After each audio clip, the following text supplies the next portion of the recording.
Chapter 23. It was 8 o'clock when we landed. We walked for a short time on the shore, enjoying the transitory light, and then retired to the inn and contemplated the lovely scene of waters, woods, and mountains, obscured in darkness, yet still displaying their black outlines. The wind, which had fallen in the south, now rose with great violence in the west. The moon had reached her summit in the heavens and was beginning to descend. The clouds swept across it swifter than the flight of the vulture and dimmed her rays, while the lake reflected the scene of the busy heavens, rendered still busier by the restless waves that were beginning to rise. Suddenly, a heavy storm of rain descended. I had been calm during the day, but so soon as night obscured the shapes of objects, 1,000 fears arose in my mind. I was anxious and watchful, while my right hand grasped a pistol which was hidden in my bosom. Every sound terrified me, but I resolved that I would sell my life dearly and not shrink from the conflict until my own life or that of my adversary was extinguished. Elizabeth observed my agitation for some time in timid and fearful silence, but there was something in my glance which communicated terror to her, and trembling, she asked, "What is it that agitates you, my dear Victor? What is it you fear?" "Oh, peace, peace, my love," replied I. "This night and all will be safe, but this night is dreadful, very dreadful."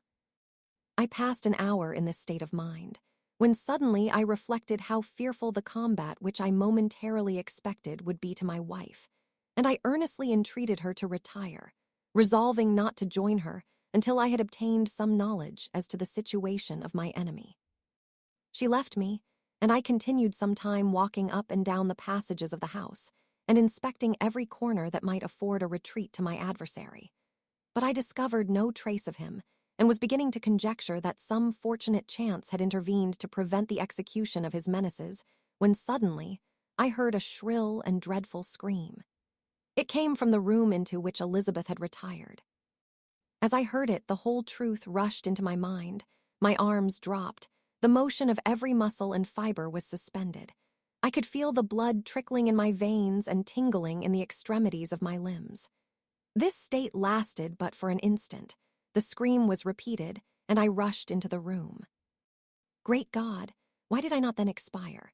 Why am I here to relate the destruction of the best hope and the purest creature on earth? She was there, lifeless and inanimate, thrown across the bed, her head hanging down and her pale and distorted features half covered by her hair. Everywhere I turn I see the same figure, her bloodless arms and relaxed form flung by the murderer on its bridal bier. Could I behold this and live? Alas, life is obstinate and clings closest where it is most hated. For a moment only did I lose recollection. I fell senseless on the ground. When I recovered, I found myself surrounded by the people of the inn. Their countenances expressed a breathless terror, but the horror of others appeared only as a mockery, a shadow of the feelings that oppressed me. I escaped from them to the room where lay the body of Elizabeth, my love, my wife, so lately living, so dear, so worthy. She had been moved from the posture in which I had first beheld her, and now, as she lay, her head upon her arm and a handkerchief thrown across her face and neck, I might have supposed her asleep. I rushed towards her and embraced her with ardor, but the deadly languor and coldness of the limbs told me that what I now held in my arms had ceased to be the Elizabeth whom I had loved and cherished. The murderous mark of the fiend's grasp was on her neck, and the breath had ceased to issue from her lips. While I still hung over her in the agony of despair, I happened to look up. The windows of the room had before been darkened, and I felt a kind of panic on seeing the pale yellow light of the moon illuminate the chamber. The shutters had been thrown back, and with a sensation of horror not to be described, I saw at the open window a figure the most hideous and abhorred. A grin was on the face of the monster. He seemed to jeer, as with his fiendish finger he pointed towards the corpse of my wife. I rushed towards the window and, drawing a pistol from my bosom, fired. But he eluded me, leaped from his station, and running with the swiftness of lightning, plunged into the lake. The report of the pistol brought a crowd into the room. I pointed to the spot where he had disappeared, and we followed the track with boats. Nets were cast, but in vain.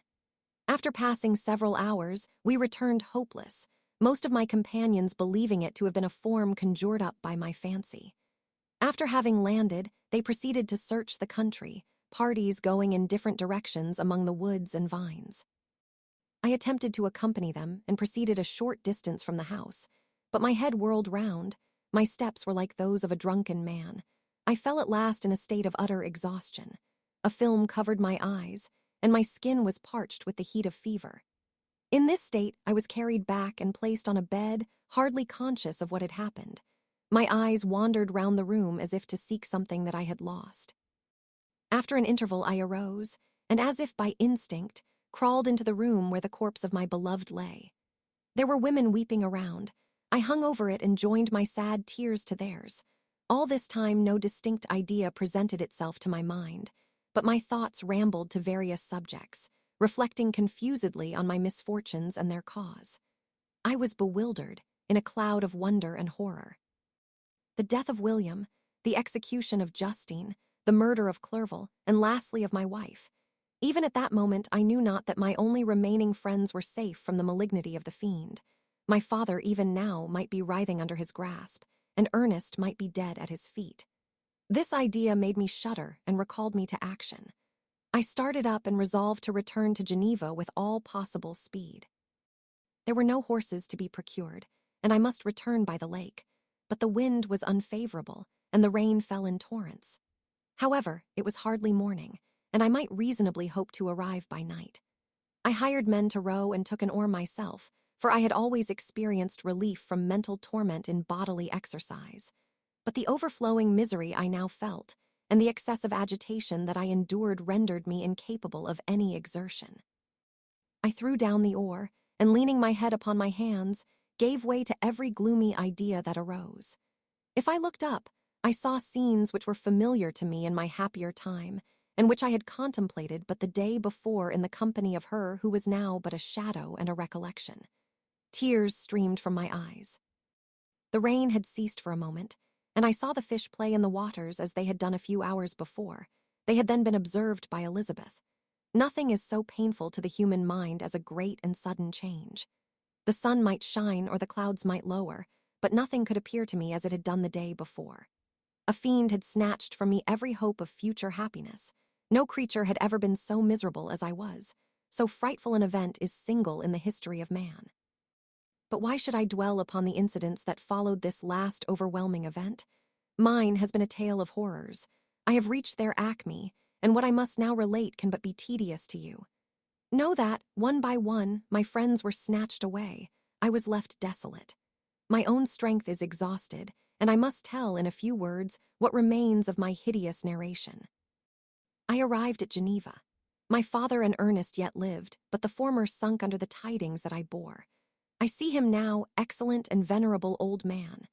His eyes wandered in vacancy, for they had lost their charm and their delight. His Elizabeth, his more than daughter, whom he doted on with all that affection which a man feels, who in the decline of life, having few affections, clings more earnestly to those that remain. Cursed, cursed be the fiend that brought misery on his gray hairs and doomed him to waste in wretchedness. He could not live under the horrors that were accumulated around him. The springs of existence suddenly gave way. He was unable to rise from his bed, and in a few days he died in my arms. What then became of me? I know not.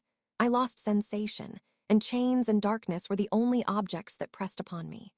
Sometimes, indeed, I dreamt that I wandered in flowery meadows and pleasant vales with the friends of my youth, but I awoke and found myself in a dungeon. Melancholy followed, but by degrees I gained a clear conception of my miseries and situation, and was then released from my prison. For they had called me mad, and during many months, as I understood, a solitary cell had been my habitation. Liberty, however, had been a useless gift to me. Had I not, as I awakened to reason, at the same time awakened to revenge. As the memory of past misfortunes pressed upon me, I began to reflect on their cause, the monster whom I had created, the miserable demon whom I had sent abroad into the world for my destruction. I was possessed by a maddening rage when I thought of him, and desired and ardently prayed that I might have him within my grasp to wreak a great and signal revenge on his cursed head. Nor did my hate long confine itself to useless wishes. I began to reflect on the best means of securing him, and for this purpose, about a month after my release, I repaired to a criminal judge in the town and told him that I had an accusation to make, that I knew the destroyer of my family, and that I required him to exert his whole authority for the apprehension of the murderer. The magistrate listened to me with attention and kindness. "Be assured, sir," said he, "no pains or exertions on my part shall be spared to discover the villain." "I thank you," replied I. "Listen, therefore, to the deposition that I have to make. It is indeed a tale so strange that I should fear you would not credit it were there not something in truth which, however wonderful, forces conviction. The story is too connected to be mistaken for a dream, and I have no motive for falsehood." My manner as I thus addressed him was impressive, but calm.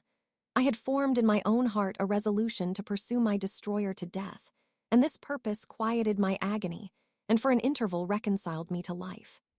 I now related my history briefly, but with firmness and precision, marking the dates with accuracy and never deviating into invective or exclamation. The magistrate appeared at first perfectly incredulous, but as I continued, he became more attentive and interested. I saw him sometimes shudder with horror. At others, a lively surprise, unmingled with disbelief, was painted on his countenance. When I had concluded my narration, I said, "This is the being whom I accuse, and for whose seizure and punishment I call upon you to exert your whole power. It is your duty as a magistrate, and I believe and hope that your feelings as a man will not revolt from the execution of those functions on this occasion." This address caused a considerable change in the physiognomy of my own auditor. He had heard my story with that half kind of belief that is given to a tale of spirits and supernatural events. But when he was called upon to act officially in consequence, the whole tide of his incredulity returned. He, however, answered mildly, "I would willingly afford you every aid in your pursuit, but the creature of whom you speak appears to have powers which would put all my exertions to defiance. Who can follow an animal which can traverse the sea of ice and inhabit caves and dens where no man would venture to intrude? Besides, some months have elapsed since the commission of his crimes, and no one can conjecture to what place he has wandered or what region he may now inhabit. I do not doubt that he hovers near the spot which I inhabit, and if he has indeed taken refuge in the Alps, he may be hunted like the chamois and destroyed as a beast of prey. But I perceive your thoughts. You do not credit my narrative and do not intend to pursue my enemy with the punishment which is his desert." As I spoke, rage sparkled in my eyes. The magistrate was intimidated. "You are mistaken," said he. "I will exert myself, and if it is in my power to seize the monster, be assured that he shall suffer punishment proportionate to his crimes. But I fear, from what you have yourself described to be his properties, that this will prove impracticable, and thus, while every proper measure is pursued, you should make up your mind to disappointment." "That cannot be, but all that I can say will be of little avail. My revenge is of no moment to you. Yet, while I allow it to be a vice, I confess that it is the devouring and only passion of my soul. My rage is unspeakable when I reflect that the murderer, whom I have turned loose upon society, still exists. You refuse my just demand. I have but one resource, and I devote myself, either in my life or death, to his destruction." I trembled with excessive agitation as I said this.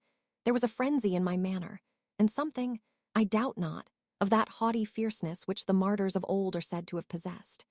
But to a Genevan magistrate, whose mind was occupied by far other ideas than those of devotion and heroism, this elevation of mind had much the appearance of madness.